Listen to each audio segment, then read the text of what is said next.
the greatest form and the most insidious form of censorship is self-censorship, because that way there's no debate. There's no debate about why is this being censored and all this stuff. You just don't say it. You just don't write it. And this is what's happening in the mainstream media. The plan was to create a situation where no one ever hears or sees anything that the system, ultimately the cult, doesn't want you to see and hear. And so the censorship was always going to go on getting more and more fierce and extreme. This cult is evil. So it's evil because it has an absence of love. And if you have an absence of love, then basically there are no limits to what you will do, because without access to love, which includes things like empathy and compassion and things like that, there are no emotional consequences for you, no matter how horrific you behave. If you fall into these very low, dense frequencies in which evil operates, then evil can connect with you. It can make a frequency connection with you because you've fallen into its frequency layer, and it can influence your behavior. I'm seeing more and more of this as I look around the world now, as people fall into this, deeply into this frequency, which is founded on a 4-letter word called fear. And the way out of that predicament is a raising of frequency, so that you're not able to be connected with, locked into, attached to this this evil. The whole idea of the cult, not least through fear, freezing people with fear, which is a low vibrational state. So it pulls people into greater density in terms of their consciousness, their energetic field. But if you get pulled out of the heart, then the head and the belly, the emotions and the thought processes, start being the dominant formations or formers of perception. This cult has to get us to self-identify with little me and think the experience is who we are instead of just an experience we're having, and not let us realize that we have enormous access to tap into enormous levels of power to dictate our own reality and not have it dictated for us. Speak your truth. Why should someone else dictate your sense of reality and what you say and don't say, even what you think? What right have they to do that? You see, if you mold yourself or limit yourself so that you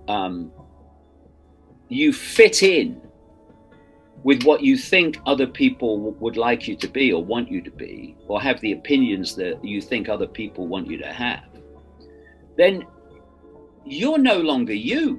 You've gone. You're them. You are no longer a unique expression of all that is. You are their version of what they think you should be. You have become them, and you've allowed them to dictate your reality, your perceptions, and thus your reality. And what kind of power is that? This is the thing. What kind of self-respect is that? Self-respect would never let someone else tell you what to think. And they'd never let someone else tell you what to do when you can see that what they're telling you to do is either a nonsense or designed to control you. You wouldn't do it. If they can get you to see the contradictions and that make no sense, and how ridiculous they are, and you can see that moronic people are telling you to do them, if they can get you to still do them, to still obey despite that, then you've given them your self-respect, and there's nothing left but submission and obeying.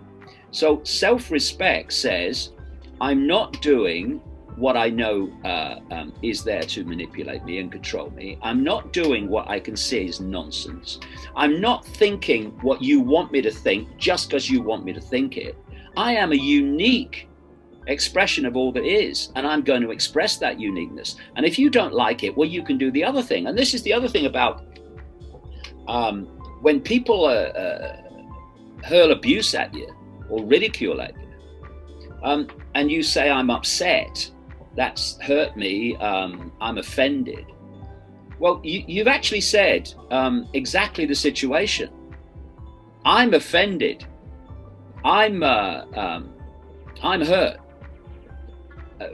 And what I mean by that is you've made the decision to receive that in a way that hurts you and offends you. Now, I don't know what it's like to be offended. I don't. I can't manifest that phrase or that feeling, I'm offended. How dare you say that? So speaking your truth is vital. And if you don't, then where are you now? You have gone. And you, like all yous, are incredibly unique, incredibly special. And you should have the self-respect to celebrate that and not let some uninformed idiot get you to stop being you just because he doesn't like what you is or doesn't agree with it. Well, believe what you like, mate, but you're not telling me what to think. What is life? It's choice and consequence, choice and consequence, choice and consequence. That's what it is. That's what it is everywhere outside this reality too, choice and consequence. You make choices and you take consequences for them. If you like the consequences, you make the same choices. If you don't, you make different choices. And what happens with the consequence is you have an experience. So that experience can be seen, if you don't like it, can be seen as a bad thing, a negative thing. Or you can see it as a very positive thing. You can say, well, I'm having this experience, and what it's showing me is that choice could have been better. So now I'm a wiser person. I'm a more enlightened person. I'm a more knowledgeable person. Thank you for the experience, and I'm going to make a different choice, and I'm going to have a different experience. And so it goes on. The fear of what other people think is what makes people give their uniqueness away. If I say this, what will they think of me? And if you ask most people to list their 5 biggest fears, great numbers of them will be the fear of speaking in public. Why is that? Because they are looking to the audience for confirmation. They're looking to the audience to confirm what they're saying in their reaction. And therefore, if you do that, you start telling the audience what it wants to hear.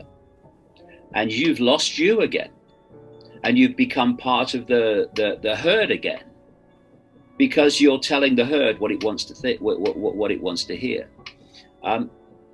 When you lose the fear of what other people think, then you say what you think, not what you think they want to hear. And if they don't like it, well, that's fine. They have every right not to like it. Freedom is the freedom for people to disagree with you. This is what the wokers don't understand. Freedom is not the freedom for people to agree with you. It's the freedom of everyone to have their own unique spin on a situation. And for everyone to respect everyone else's right to have a different opinion. That's what freedom is. And so if you speak your truth and don't think about the reaction of those listening, hearing, but you just speak your truth, then you lose the fear of speaking in public, because you are just saying what you think, and you're not attached to how the audience receive it. the greatest form and the most insidious form of censorship is self-censorship, because that way there's no debate. There's no debate about why is this being censored and all this stuff. You just don't say it. You just don't write it.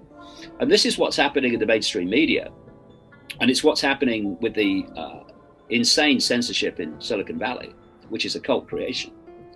And that's, I better not say this, otherwise I'll get censored, or I might, get blocked, or I might get deleted, or I better not write this because it won't get in the paper anyway.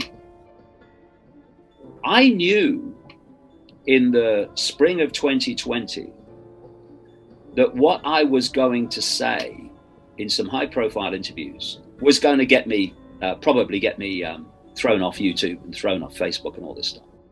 But I will not censor myself. I won't. I'm going to speak my truth, and the consequences will take care of themselves. And what happens, what you find is that you find ways around it.